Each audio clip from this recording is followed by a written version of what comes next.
Dear students, welcome back.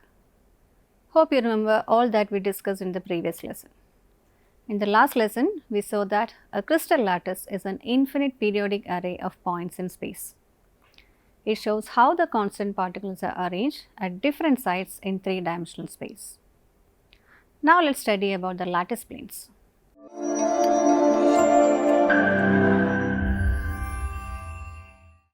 From the last lesson, you know that a crystal lattice is made up of a set of parallel and equidistant planes passing through the lattice points.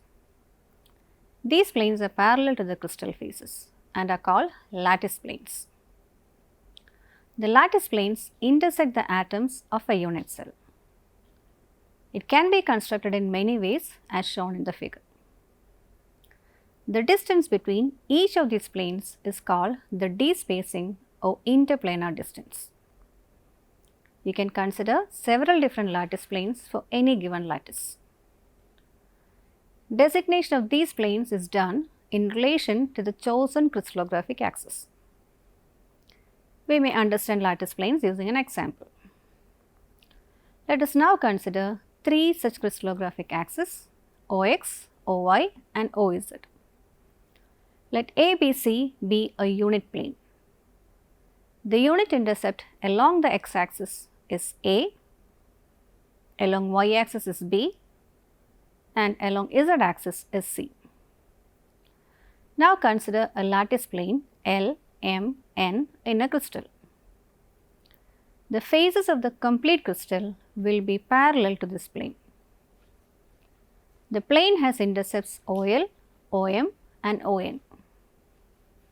OL along x-axis, OM along y-axis and ON along z-axis.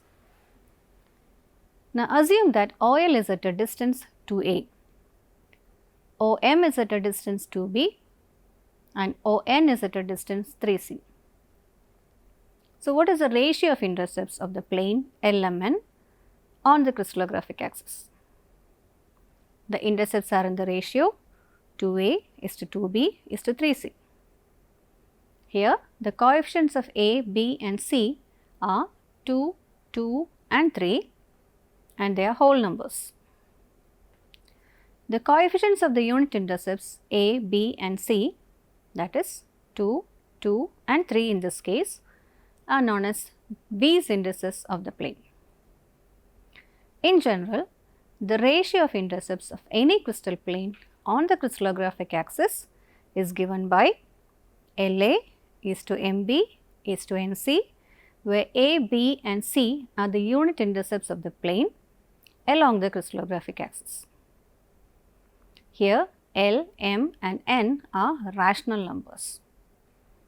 The coefficients of the unit intercepts L, M and N are called V's indices or V's coefficients. Please note that the V's indices can be infinity or can have fractional and whole number values. The orientation of a set of planes of a lattice can also be specified by the integers HKL. These are used to describe a given plane in a crystal, and these are called the Miller indices. Miller indices are more preferred to designate lattice planes because they are more convenient to use than V's indices. Miller indices of a face of a crystal are inversely proportional to the intercepts of that face on the various axes. That means Miller indices are the reciprocal of V's indices. But when you take the reciprocals, you may get fractional values. To simplify it, we clear the fractions. Let's check this. Let the V's indices be 2, 2, 1. Their reciprocals are 1 by 2, 1 by 2, 1. See, you got fractional values. So, to clear the fractions, multiply by a common factor. Then we get the Miller indices as 1, 1, 2. So, now can you define Miller indices? Miller indices are a set of intercepts which are the reciprocals of its V's coefficients with fractions cleared. Note that while writing Miller indices, no commas should be used. Also, the indices should be written in brackets. So, now let us revise the steps to find Miller indices of a plane. First, write down the V's indices of the plane by writing the coefficients of unit intercepts. Then take the reciprocals. If they are fractions, multiply with a common factor and convert to a simple whole number. Then enclose these values in parentheses without any commas in between. You will get the Miller indices of the given plane. Let us try to find the Miller indices of a plane whose V's indices are 2, 2, 3. The reciprocals are 1 by 2, 1 by 2, 1 by 3. They are fractions. So, we need to multiply these values by a common factor. Here the common factor is 6. After multiplying, we get the Miller indices 3, 3, 2. Put the values in brackets with no commas. So, the Miller indices are 3, 3, 2. In the early episode, you heard about the laws of crystallography and you got familiar with one of the laws, the law of constancy of interfacial angle. Today, let us understand another law of crystallography, the law of rational indices. The law states that the intercepts of any plane of a crystal along the crystallographic axis are either equal to the unit intercepts or some simple multiples of them. That means, the ratio of intercepts of any plane in the crystal is given by the ratio LA is to MB is to NC. You already know that A, B and C are the unit intercepts along the crystallographic axis. Then what are L, M and N? They are rational numbers and are called V's indices of the plane. Let us solve a problem to find the Miller indices of a plane. Consider a plane designated as infinity A is to 2B is to C. How do we calculate the Miller indices of this plane? I trust that you remember the steps to be followed. First, write the V's indices, then take the reciprocals, multiply by a common factor and put the values in brackets without commas. To write the V's indices, take the coefficients of the unit intercepts, infinity, 2 and 1. The reciprocals are 1 by infinity, 1 by 2 and 1. That is 0, 1 by 2, 1. To clear the fractions, multiply by 2, we get 0, 1, 2. Put these in brackets without commas. Hence, the Miller indices of the plane infinity A is to 2B is to C are 0, 1, 2. Earlier, you studied about D-spacing or interplanar spacing. The determination of interplanar spacing and the ratio of interplanar distance of various lattice points is important in determining crystal structures. What I meant to say is that D-spacing ratios of lattices is very important in crystallography. We also mentioned about lattice planes, right? Let us add a few more things here. We consider the crystal lattice to consist of a set of parallel and equidistant planes passing through the lattice points. These planes, which are parallel to the crystal faces, are called lattice planes. Hope you remember that the lattice planes intersect atoms of a unit cell. This figure shows the same crystal lattice with different lattice planes. This means that the lattice planes can be constructed in many ways in a crystal lattice. The distance between each plane in a given set of planes is called interplanar spacing or D-spacing. In the first set of planes, this is the interplanar spacing. If you consider the last set of planes, the D-spacing is lesser. Thus, different sets of planes have different D-spacing. So, how can we find the D-spacing ratio? It can be found using Miller indices of the plane. Let us understand how. For cubic lattice, we have studied that the unit cell dimensions are related as A equals B equals C. The lengths along all the three axes are the same. The distance between the successive HKL planes for a cubic lattice is given by the equation 1 by d HKL square equals h by a the whole square plus k by a the whole square plus l by a the whole square. Since a square is a common denominator, it can be simplified as h square plus k square plus l square by a square. If you rearrange this equation, you can find dHKL. So, dHKL equals a by square root of h square plus k square plus l square. Here, dHKL represents the interplanar distance or d spacing. A represents the edge length of the unit cell and HKL represents the Miller indices of the plane. Now, let us apply this equation to a simple cubic lattice and find the d spacing ratio. The planes of the simple cubic lattice are 1 0 0, 1 1 0 and 1 1 1. Let us apply these HKL values to the equation of d spacing 1 by 1. For the 1 0 0 plane, the HKL values are h equals 1, k equals 0, l equals 0. So, dHKL equals a by square root of 1 square plus 0 square plus 0 square, which equals a. Similarly, applying this equation to the second plane 1 1 0, where h equals 1, k equals 1 and l equals 0, d 1 1 0 equals a by square root of 1 square plus 1 square plus 0 square, that is a by root 2. Finally, d 1 1 1 plane will be d 1 1 1 equals a by square root of 1 square plus 1 square plus 1 square or a by root 3. So, the ratio of the planes d 1 0 0 is to d 1 1 0 is to d 1 1 1 equals a is to a by root 2 is to a by root 3. Since a is a common factor, this can be written as 1 is to 1 by root 2 is to 1 by root 3.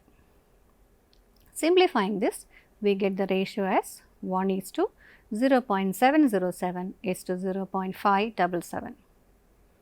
Thus, for a simple cubic lattice, the ratio of the planes d 1 0 0 is to d 1 1 0 is to d 1 1 1 is 1 is to 0.707 is to 0.577. Now, let us visualize these planes in the simple cubic lattice. The Miller indices of the first plane are 1 0 0.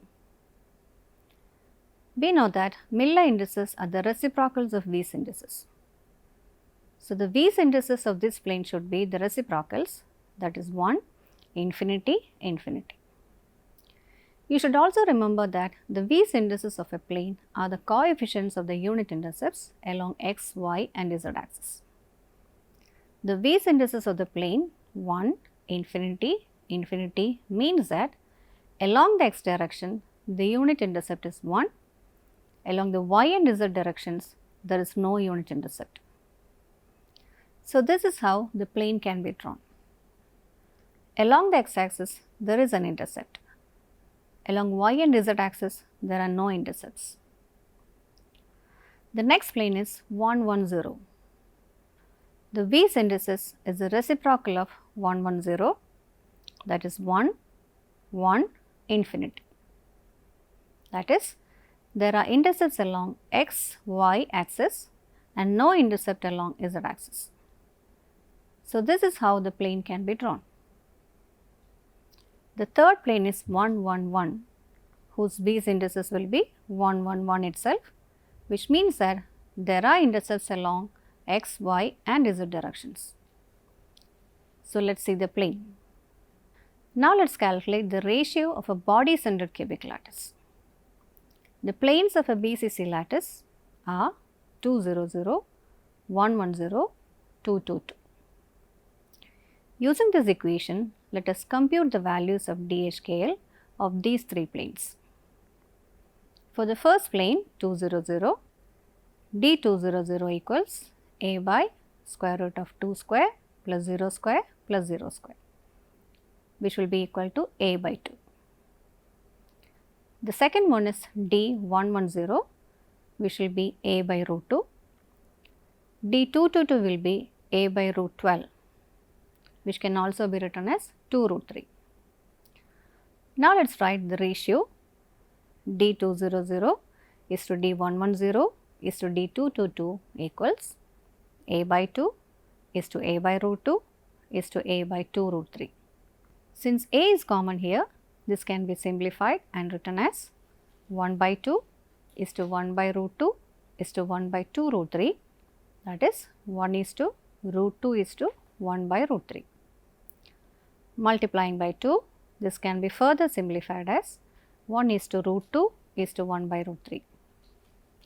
So, this is equal to 1 is to 1.414 is to 0.577. So, for a body centered cubic lattice, the D spacing ratio is 1 is to 1.414 is to 0.577.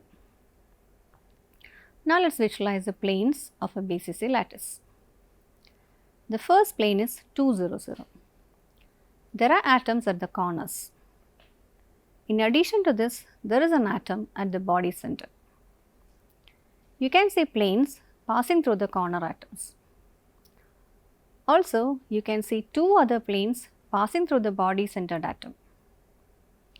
The plane which passes through the body center atom lies exactly halfway between the corner atoms. You know that the distance between the corner atoms is the edge length A. So, the distance between the corner atom to that of the body centered atom is A by 2, that is half the distance between the corner atoms. What will be the V's indices of this 200 plane? It will be the reciprocal of 200, that is 1 by 2, infinity, infinity. Since the unit intercept is A, the V's index 1 by 2 means that half the distance between the corner atoms you can see a plane. So, these are the 200 planes. Similarly, you can visualize the other two planes 100 and 222. Next, we have the face centered cubic lattice whose planes are 200, 220 and 111. Let us calculate the DHKL values. D200 equals a by square root of 2 square plus 0 square plus 0 square, which will be a by 2. D220 will be a by square root of 2 square plus 2 square plus 0 square, which will be a by 2 root 2. And D111 equals a by square root of 1 square plus 1 square plus 1 square, that is a by root 3. Hence, the ratio D200 is to D220 is to D111 will be a by 2 is to a by 2 root 2 is to a by root 3, and this can be simplified as 1 by 2 is to 1 by 2 root 2 is to 1 by root 3. Further simplifying, you will get the ratio as 1 is to 0.707 is to 1.154. Thus, the D spacing ratio for FCC lattice is 1 is to 0.707 is to 1.154. These are the planes of the face centered cubic lattice. Now, let us apply what we have studied to solve two simple problems. The first problem, show that for a cubic crystal, the ratio D100 is to D110 is equal to square root of 2 is to 1 for a simple cubic lattice. The equation to compute the DHKL value is DHKL equals a by square root of h square plus k square plus l square. Using this equation, let us compute D100 and D110 values.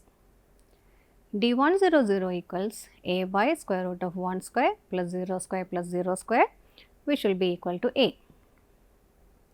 D110 will be a by square root of 1 square plus 1 square plus 0 square, which is a by root 2. So, what is the ratio D100 is to D110? It will be A is to A by root 2 or 1 is to 1 by root 2. To simplify, let us multiply this with root 2. Now, we get the ratio as root 2 is to 1. So, that is it. You have proved that for a cubic crystal, the ratio of D100 is to D110 is equal to root 2 is to 1. Let us do another problem. Calculate the interplanar distance between the 111 planes of a cubic lattice of length 300 picometer.